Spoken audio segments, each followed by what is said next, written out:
Kifayatul Atqiya wa Minhajul Asfiya nami kitabna. Anu mana ieu aya hiji katerangan lungsur ti Kanjeng Rasulullah sallallahu alaihi wasallam. Lumayan ieu dah.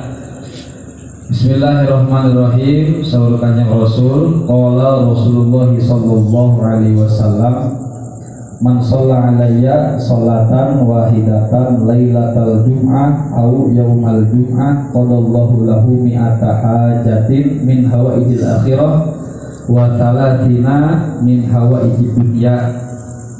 Saur Kanjeng Rasulullah sallallahu alaihi wasallam, sing saha jalmi cenah anu maca sholawat ka Kanjeng Nabi sanajan ngan sakali wal marotan wahidatan bahasananya lailatul jum'ah dina wengian Jumat ayeuna panginten wengi Jumat dah au yaumal Jumat awa dina dinten Jumat enjing berarti qadallahu lahu mi'ata hajatin min hawaijil akhirah, maka jaminanana saur Kanjeng Rasul ieu teh sanes saur ulama sanes saur cimkuring tapi saur Kanjeng Rasul sedangkan mustahil Rasul bohong sabab Rasul mah gaduhan sifat sirik jujur, maka saur Rasul ku tukang lantaran eta maca sholawat sakali dina malam Jumaah atawa dina poe Jumaah eta jelema anu macana bakal dicumponan 100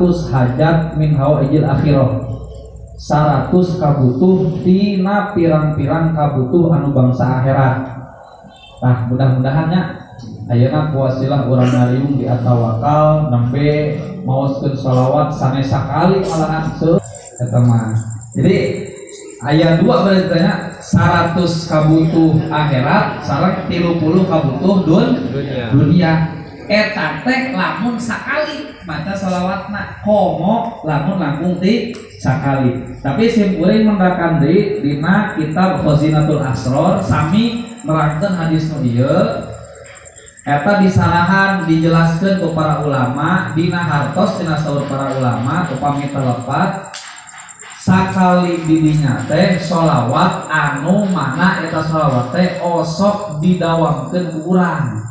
Ayeuna lamun urang dawamna sholawat Ibrahimiyah berarti bahasa marotan wahidatan didinya teh sholawat Ibrahimiyah. Ayeuna lamun urang dawamna sholawat nariyah kata Nabi nazilah berarti sakali didinya eusina sholawat nariyah. Terus ayeuna